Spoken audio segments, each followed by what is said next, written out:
Asia কাপে বাংলাদেশের সবচেয়ে বড় কঠিন পরীক্ষা আজ বুধবার। প্রতিপক্ষ টুর্নামেন্টের হট ফেভারিট ভারত। পরিসংখ্যান এই ম্যাচে টাইগারদের বেশ পিছিয়ে রাখছে। ভারতের বিপক্ষে টি-20তে 17 বারের দেখায় মাত্র একবার জিততে পেরেছে বাংলাদেশ। তবে পরিসংখ্যান আর মাঠের ক্রিকেট এক নয়। বাংলাদেশে যে একবার জিতেছে সেদিনও কিন্তু পরিসংখ্যান ভারতের পক্ষেই ছিল, ফলে অঘটনের সম্ভাবনা উড়িয়ে দেওয়া যাচ্ছে না। শক্তিশালী ভারতকে হারানোর লক্ষ্যে কেমন হবে বাংলাদেশ জাতীয় ক্রিকেট দলের চূড়ান্ত একাদশ?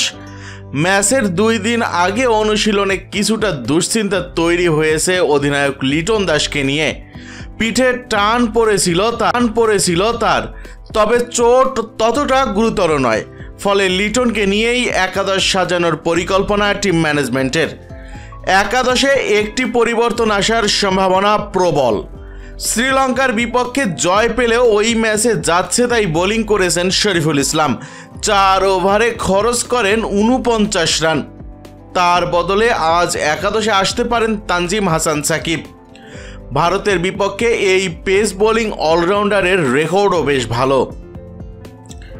এই একটি পরিবর্তন ছাড়া উইনিং কম্বিনেশনে খুব একটা অদল বদল হওয়ার সম্ভাবনা নেই। তবে দুবাইয়ের উইকেটের কথা চিন্তা করে টিম ম্যানেজমেন্ট চাইলে একজন পেসার কম খেলিয়ে একজন স্পিনার অন্তর্ভুক্ত করতে পারে টিম ম্যানেজমেন্ট। সেক্ষেত্রে আফগানিস্তানের বিপক্ষে দুর্দান্ত বোলিং করা রিশাদ হোসেন আবারও একাদশে অন্তর্ভুক্ত হতে পারেন।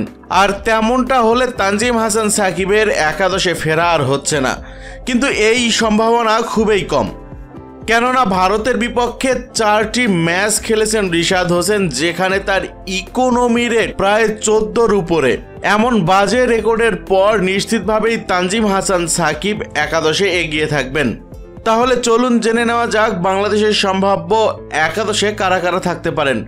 সাইফ হাসান, তানজিদ হাসান তামিম, লিটন দাস, তাওহিদ হৃদয়, শামীম হোসেন পাটোয়ারি, জাকের আলী অনিক, শেখ মেহেদী হাসান, নাসুম আহমেদ, তাসকিন আহমেদ, তানজিম হাসান সাকিব অথবা রিশাদ হোসেন এবং মুস্তাফিজুর রহমান। কিন্তু দর্শক মণ্ডলী, আপনাদের কাছ থেকে জানতে চাইব আজ রাতে ভারতের বিপক্ষে সুপার 4-এ নিজেদের দ্বিতীয় ম্যাচে বাংলাদেশের চূড়ান্ত একাদশে আপনারা কোন কোন ক্রিকেটারকে দেখতে চান? আপনাদের মতামতটি জানিয়ে দিন ইউটিউব চ্যানেল মিক্সার ওয়ার্ল্ডকে। আপনাদের মতামতটি জানাতে ভিডিওটির নিচে কমেন্ট বক্সে কমেন্ট করুন।